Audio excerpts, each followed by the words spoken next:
Olá, turma, tudo bem? Hoje nós damos continuidade ao nosso estudo. Na nossa aula de hoje, nós vamos tratar sobre as contribuições dos estudos iniciais do sistema nervoso central para a psicologia. Aqui ao início, nós temos o Paul Broca, e que ele foi responsável por identificar na região de Broca, também conhecida como o nosso lobo frontal esquerdo, tinha associação com a fala. Na nossa aula, então, nós vamos tratar mais desses autores que fizeram um certo pareamento entre funções cerebrais, localização no cérebro e como eles contribuíram para a psicologia a partir disso, tudo bem?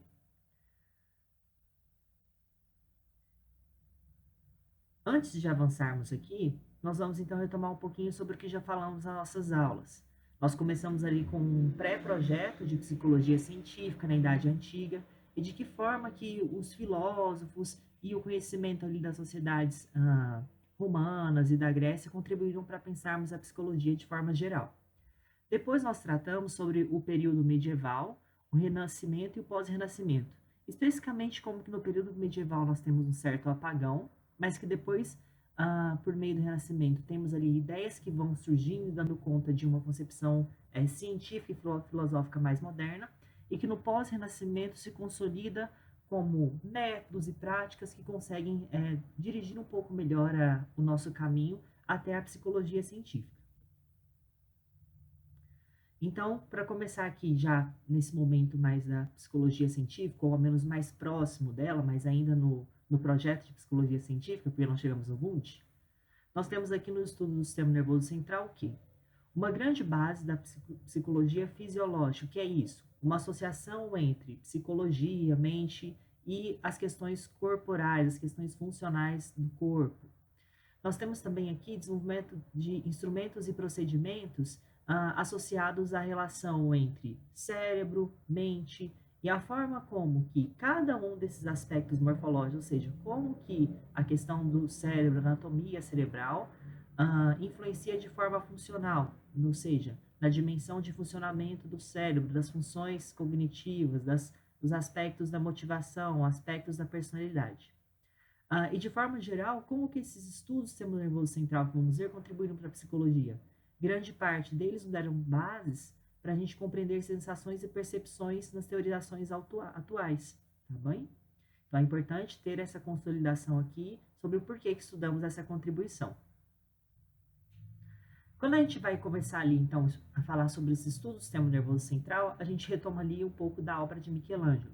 Em 1507, quando ele foi chamado para pintar, né, a criação de Adão na Capela Sistina do Vaticano, o Papa da época queria que ele fizesse um toque do divino, do sagrado, no humano, representando a alma.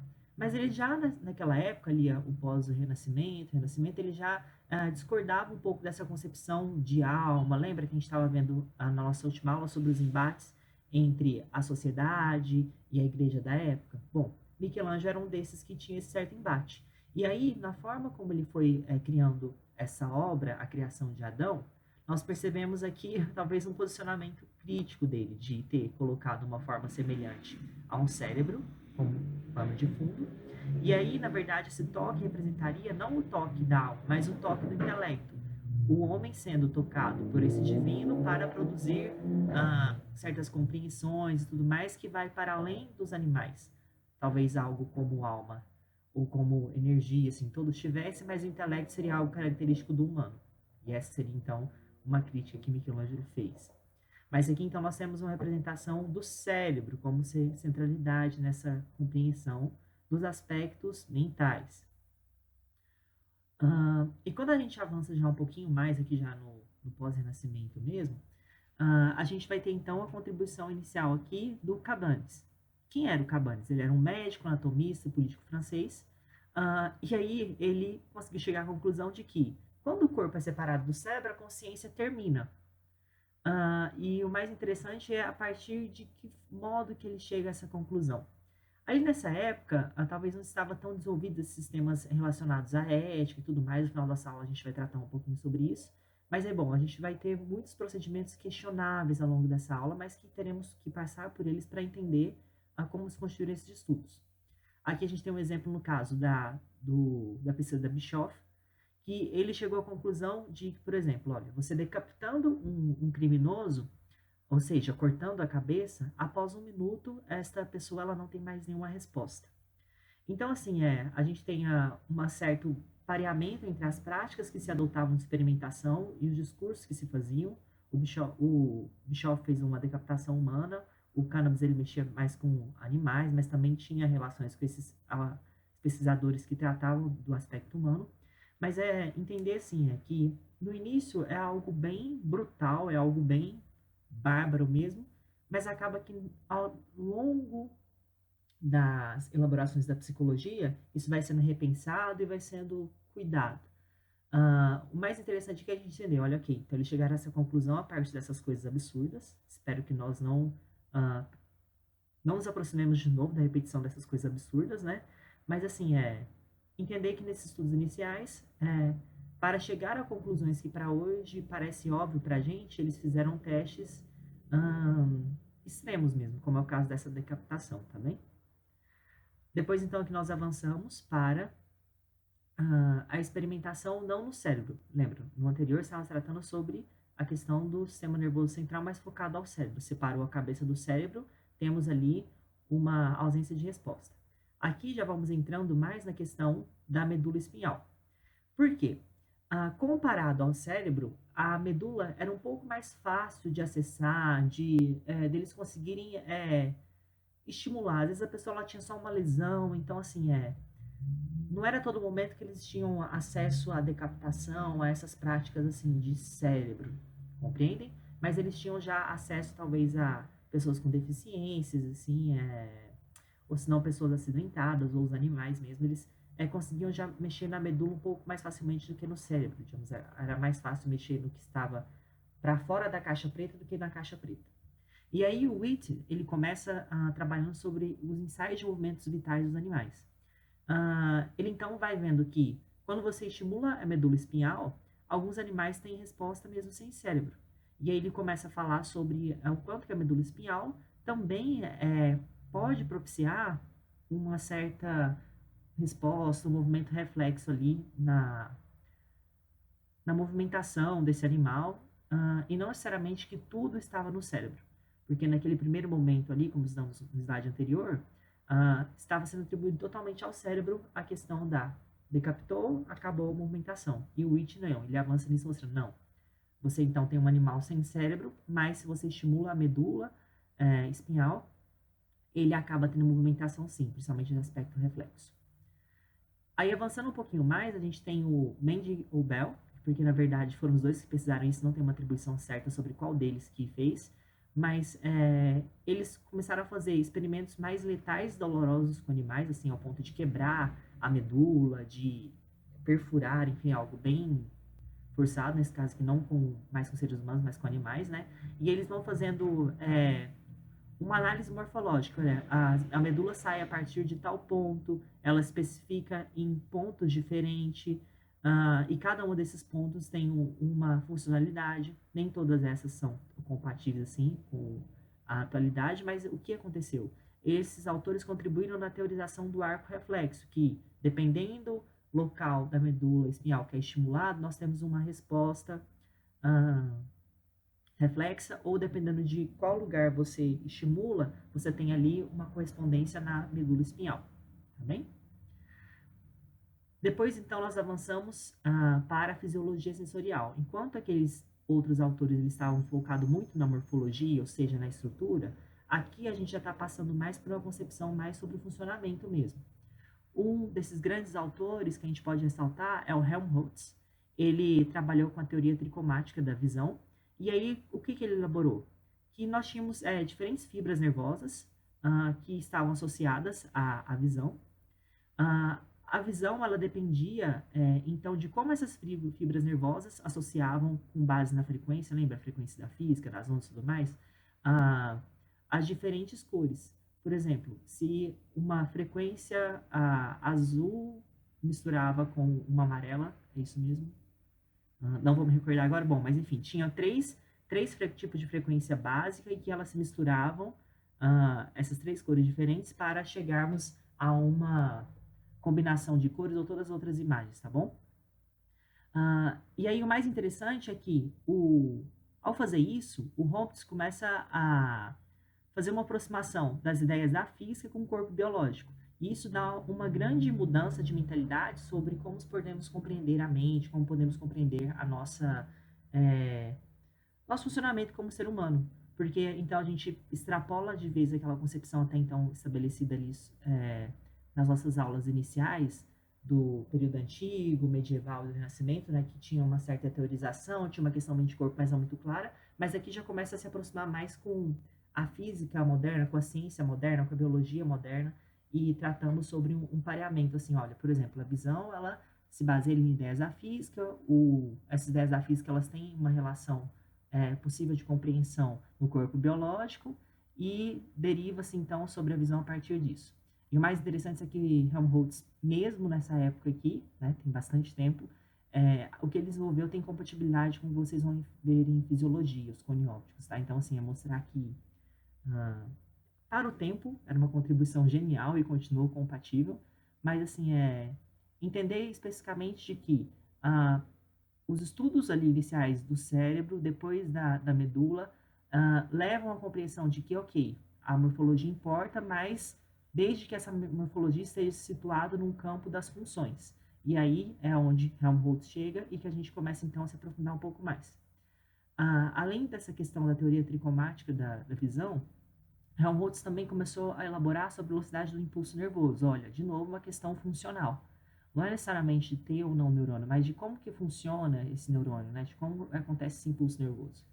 Ele baseia, então, ali na experimentação de Galvani. Galvani, não vamos aprofundar dele, mas ele estava tratando sobre a bioeletricidade em rãs. Ele ligava um eletrodo em um determinado ponto elétrico, depois numa rãs com sem braços, deformadas que eu digo assim, que ele intervia cirurgicamente, ele arrancava um pedacinho da medula espinhal, etc.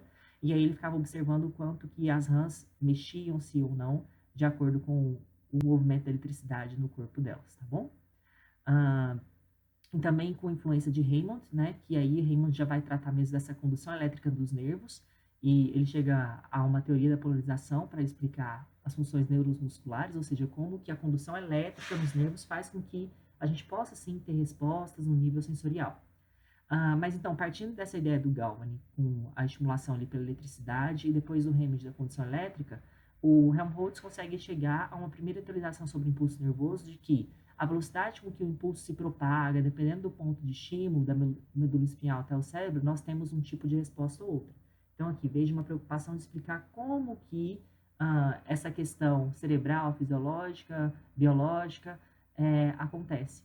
E da forma como isso pode impactar, então, em uma proposta de psicologia e compreender como que isso pode, talvez, ter impactado as nossas atuações, que é algo que a gente vai tratar aqui ao fim da nossa aula. Aguardem as cenas dos próximos capítulos.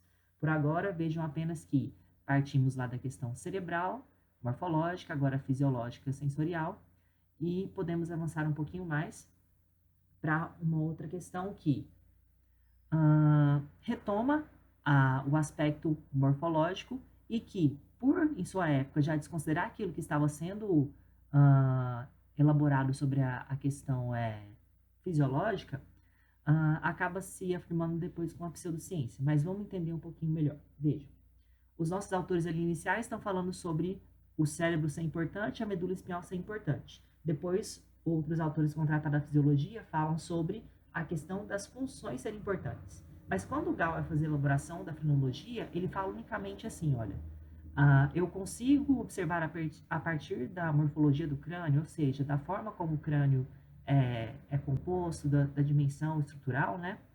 Como as pessoas agem, como são os aspectos psicológicos delas. E aí ele faz um estudo lá que ele chega que pessoas que batem carteiras, ou seja, furtam carteiras, têm protuberâncias no cérebro acima da orelha, e que isso associa a ganância. Então, esse é um exemplo de compreensão frenológica, que é o seguinte: cada porção cerebral, em determinado tamanho aumentado ou diminuído, teria um tipo de equivalência comportamental, uma equivalência psicológica. É importante ressaltar que isso aqui se provou falso e já vamos chegar lá por quê. Então, por isso que seria a frenologia uma pseudociência. Mas começa ali pela questão deles terem ignorado solenemente as nossas elaborações da fisiologia, formando só informando sobre o funcionamento só no aspecto morfológico, né? E já já vamos ver o que mais aconteceu. Então, se a gente volta aqui para a continuidade dessa história da frenologia, o Sproheim ele vai continuar as ideias de Gall, mas ele tem uma certa discordância com Gall, que é o seguinte: o Sproheim ele já queria trabalhar mais com um aspecto interventivo, enquanto Gall ficava falando sobre a equivalência ali num cenário de laboratório, sobre aquele modelo ali da imagem que mostramos onde está cada localização. O Gall ele já, por exemplo, estava popularizando o que chamaram de culto frenologista, que as pessoas iam até determinado lugar para receber tratamento, e aí passavam-se ímãs na cabeça dessas pessoas, e aí, sei lá, se era uma região de inibição, aí passava um ímã, aí a pessoa ficava desinibida, e por aí vai.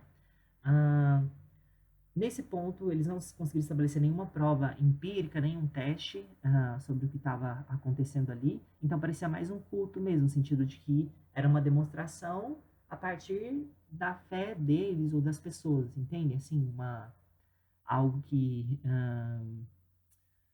se associa talvez a essa ideia de pseudociência, porque tentava se colocar como algo científico, mas não isso submetia a teste em momento nenhum. Então, foi para esse lugar que a frenologia começou a caminhar. E depois, quando a gente avança um pouquinho mais, a gente tem o Combe, que é na mesma época, e o Combe estava envolvido com o Gall e com o Sproheim, só que o Combe, ele não foi para esse lugar da frenologia como algo pop. E ele notou que a frenologia podia ser muito perigosa, porque as pessoas chegavam para ele e falavam: olha, Combe, você tem demonstração aí para justificar que os negros são inferiores para a gente continuar mantendo a escravidão? Você tem alguma demonstração aí de cérebros de mulheres e homens para a gente mostrar que são inferiores e a gente continuar com a mulher em um lugar social menor?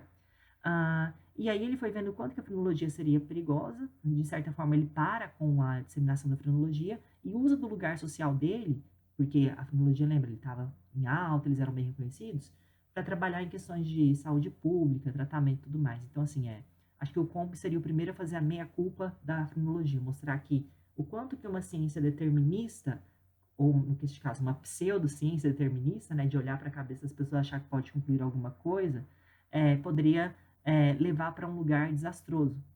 E ainda que eles parem aqui, como é algo que estava muito difundido, nós temos a Fowler e Wells nos Estados Unidos, que são duas pessoas, mas que se uniram como um grande negócio. E eles começam o quê? A vender equipamentos de frenologistas, aqueles ímãs, aquelas questões de estimulação, né? E começa a dar formações de curta duração e alta instrução em frenologia, presencial e por livros.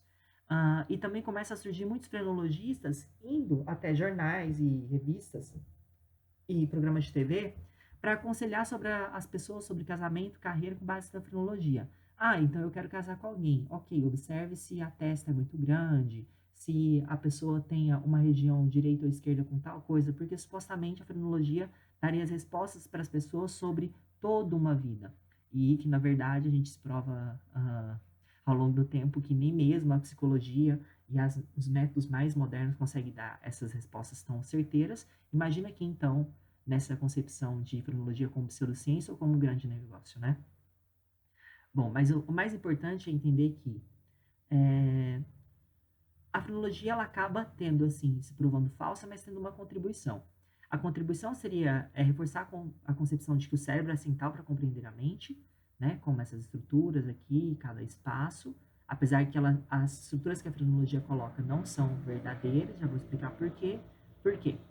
Quando o Gall elabora o modelo, ele fala que sobre um número limitado de características, né, que aqui temos as numerações, e que cada local teria só uma função específica. E quando depois eles vão vendo os casos clínicos e a realidade vai se mostrando diferente, que é o seguinte: algumas áreas agem mais do que um local, algumas áreas interagem. Então eles percebem que é um modelo que não dá conta.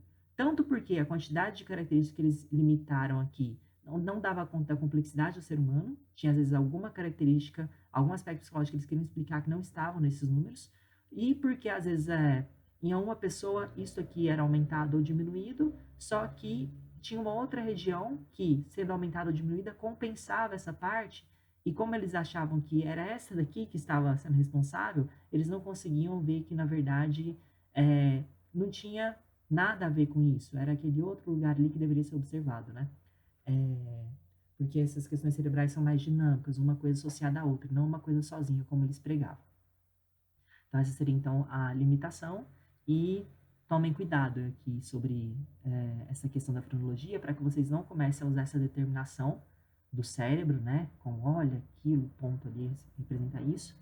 E quando vocês verem tendências na história da psicologia e na prática de vocês sobre essas questões dos aparelhos e equipamentos, as modinhas de curta duração e alta instrução, da coluna social e aconselhamento sobre a vida, tomem cuidado para vocês, como psicólogos, eticamente não caírem nisso, entrarem nesses movimentos, que às vezes podem ser só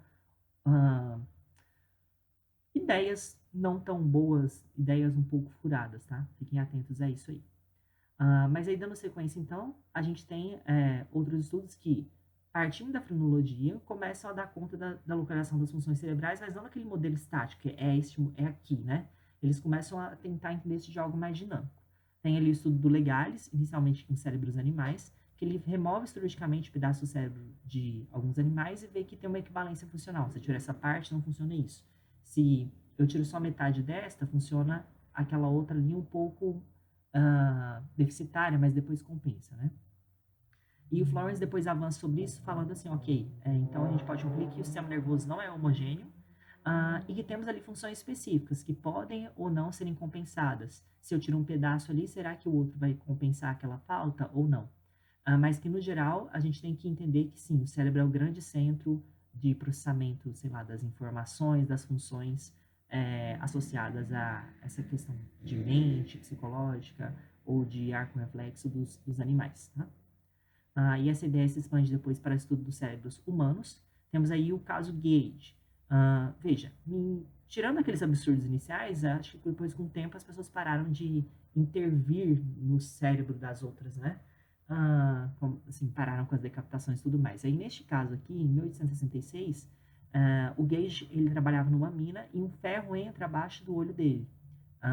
Depois de uma explosão lá, que a barra sai voando até a direção dele e entra no olho. E aí o que acontece? Ele é observado, tal, depois de um tempo ele melhora, a barra é eliminada. E aí o Harlow, que era o médico que estava acompanhando ele, conclui que o Gage mudou após o acidente. As pessoas do convívio próximo dele estavam dizendo que ele agia de um jeito, né, muito educado, muito tranquilo, e depois ele ficava não educado, um pouco estranho com as pessoas. E o Harlow chegou à conclusão ali de que o dano no lobo frontal que ele sofreu foi tão severo que alterou a conduta dele. Ele ficou um pouco deseducado, frívolo, não confiável, de certa forma. Então aqui a gente começa então a ver uma questão sobre o funcionamento cerebral a partir desses casos clínicos que vão aparecendo assim nos cenários absurdos, né? Aqui a gente tem a máscara mortuária que eles fizeram justamente para mostrar assim o que aconteceu com o Gage, né?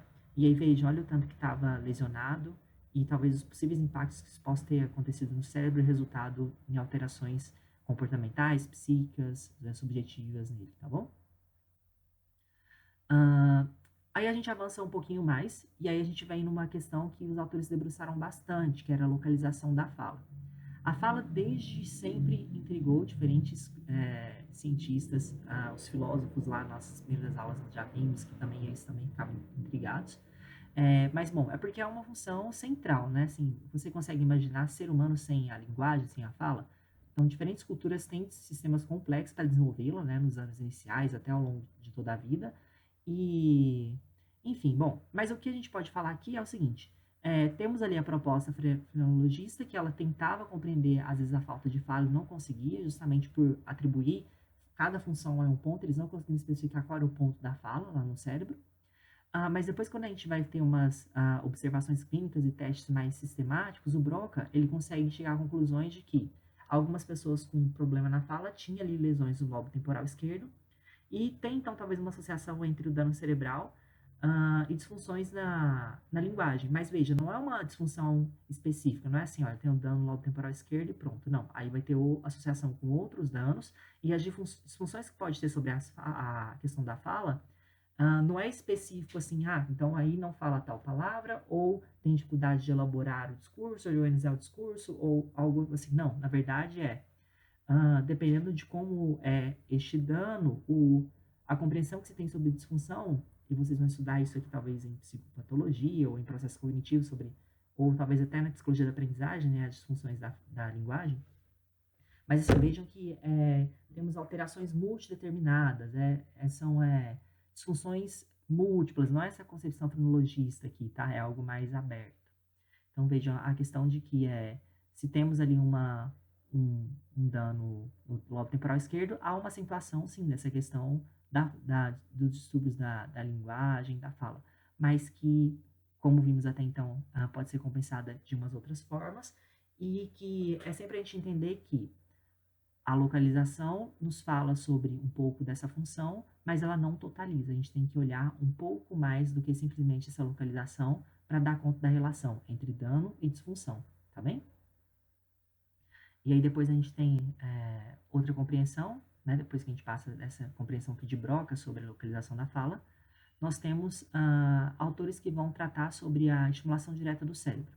E aqui, de novo, a gente volta para procedimentos invasivos, usar injeções, instrumentos perfurantes. Em um exemplo, eles injetavam líquidos ácidos, básicos, quentes, frios, para ver como os animais aqui reagiam, nesse caso é a testagem animal, e depois fazer estimulação mecânica material, assim, bater fortemente, balançar e ver como os animais tinham convulsões, aulas de resposta e escrever o quanto que essa estimulação direta em cada um dos locais do cérebro tinha então associação com as funções ou não, ou ao mesmo, estimular mais de um lugar ao mesmo tempo, tá? E depois temos aqui a estimulação elétrica, que é usar eletrodos. Vocês não conhecem, talvez não conhecerem o que é eletrodo, são aquelas coisinhas que se colocam no corpo, né, fazer aqueles exames de, sabe? Acho que vocês devem saber, o mais comum usar eletrodo deve ser quando você faz um eletrocardiograma, sabe? Você coloca aquelas bolinhas, umas colinhas assim, no peito e tudo mais. Esses seriam então os eletrodos e ver o quanto que, quando se estimula em determinado local, mas aqui no caso do eletrodo do exame que a gente usa, é um eletrodo que ele vai ser mais receptivo. Neste aqui, o eletrodo ele transmitia mesmo, ele dava o choquinho. E aí via o quanto que é a estimulação de forma controlada, seja ela persistente ou intervalada, ou seja, algo que se mantinha ao longo do tempo, algo que dava um espacinho entre tempos para a gente, essa estimulação desses animais, faziam com que os animais agissem de uma determinada forma ou de outra.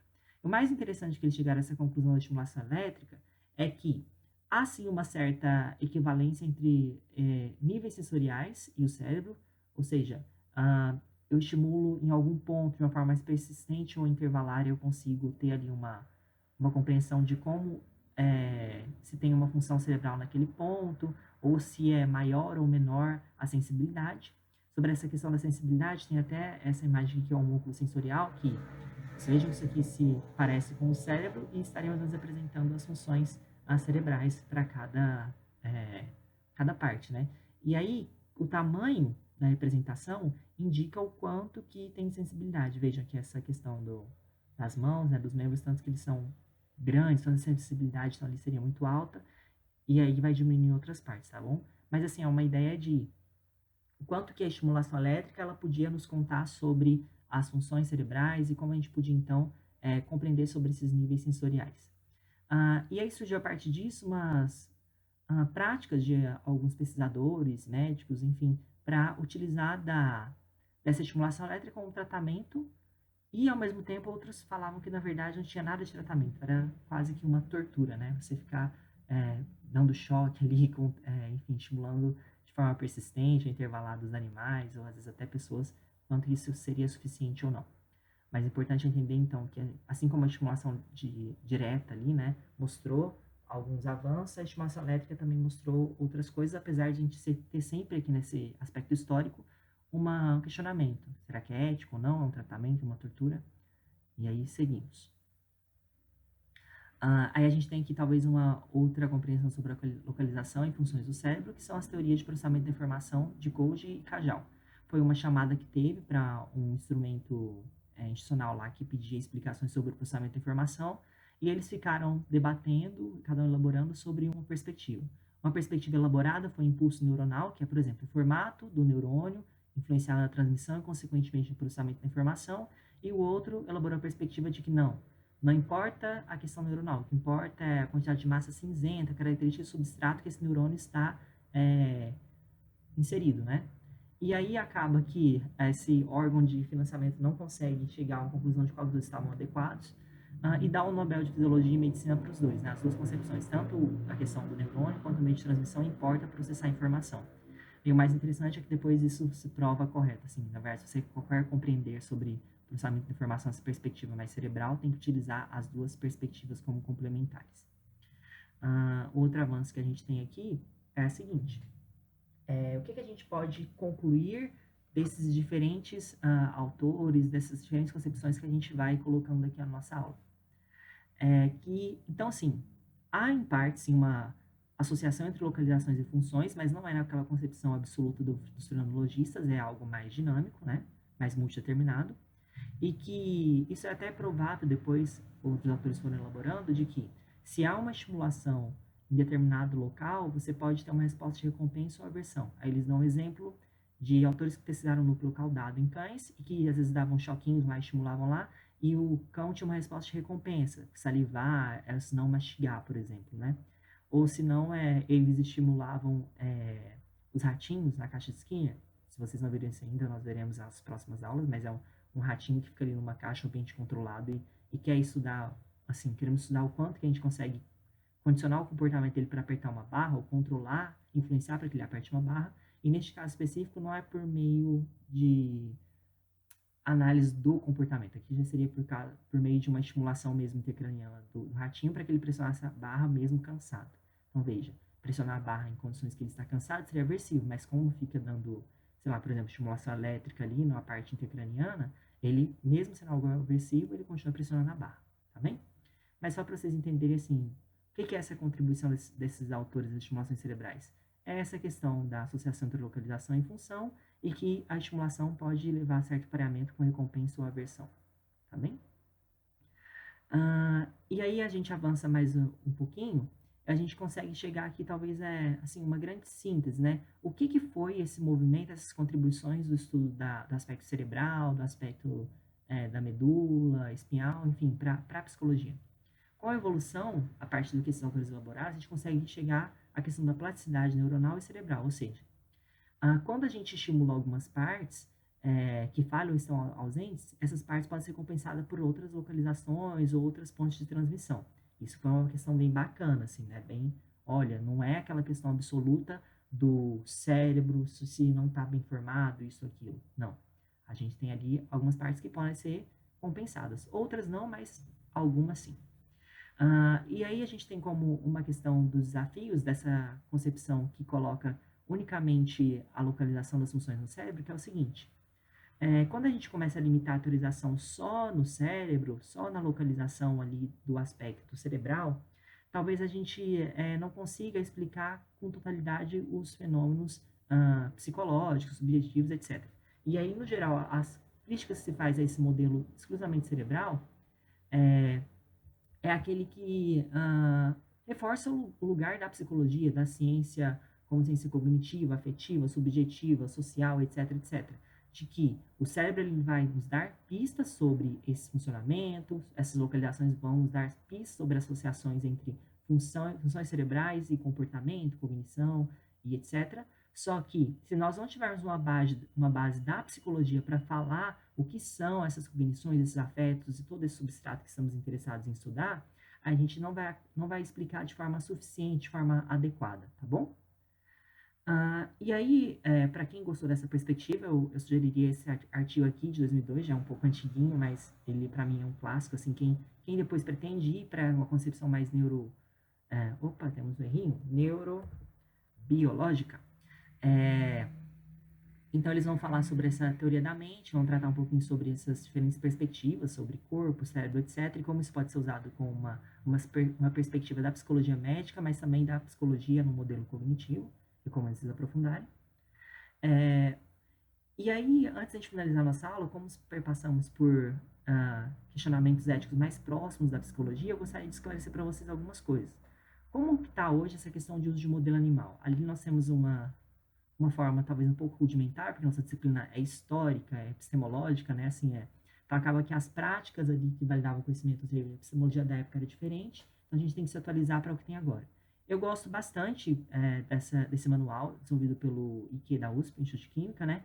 Que eles vão falar sobre o histórico, ética na experimentação, o comportamento e enriquecimento dos ratos camundongos, quando você vai utilizar com algum tipo de produção animal, a higiene e esterilização, enfim, aspectos da experimentação animal que eles pegam a documentação que existe basilar sobre isso, as normas e tudo mais, e traduzem de um jeito mais simples, que eu acho que pode ser suficiente para psicologia. O link está aqui. Opa, temos outra dificuldade aqui. Agora sim. Agora sim temos o nosso hiperlink, tá? E vocês podem acessar e dar uma olhada. Quem quiser trabalhar com cobaia em psicologia vai acabar precisando aprender bem isso daqui. E depois, sobre a questão da experimentação vendo seres humanos, a gente tem a resolução 466/2012, Ciências da Saúde, e 510/2016, Ciências Humanas Sociais Aplicadas. Se na época desses autores eles faziam tudo quase que um pouco aleatoriamente, hoje não, hoje nós temos que atender a essas resoluções, passar pelo sistema CEP-CONEP, que é o nosso comitê de ética, até na nossa instituição geralmente temos uma, que vocês podem passar. Aí aqui vocês podem abrir esse hiperlink e entender um pouco mais sobre as exigências, tá? E por último, a gente chega aqui a uma questão também da ética profissional, que como psicólogos, qualquer que seja a intervenção, pesquisa, o que é que nós estamos fazendo, nós temos que seguir os princípios. Aqui neste link tem um código de ética integral, só vou trazer os princípios, mas assim, que vocês saibam que é preciso ter cuidado com a forma como se procede com os animais, com as outras pessoas, tá? Não pode ser uma coisa tão sistemática. Aqui nós temos só um recorte histórico mesmo. Aí dos nossos princípios, ali temos a Declaração Universal dos Direitos Humanos, a importância de sempre promover saúde, qualidade de vida, não violência, não discriminação, a responsabilidade social, uma leitura histórica, social e política e crítica da realidade, que a nossa prática de pesquisa vá a favor da universalização dos acessos aos serviços e informações, e o exercício profissional digno e ancorado na psicologia científica, ou seja, quero fazer dois destaques aqui, por exemplo, na questão da não violência e não discriminação. A não violência sobre o uso de modelo animal, decapitação, veja, não se adequa.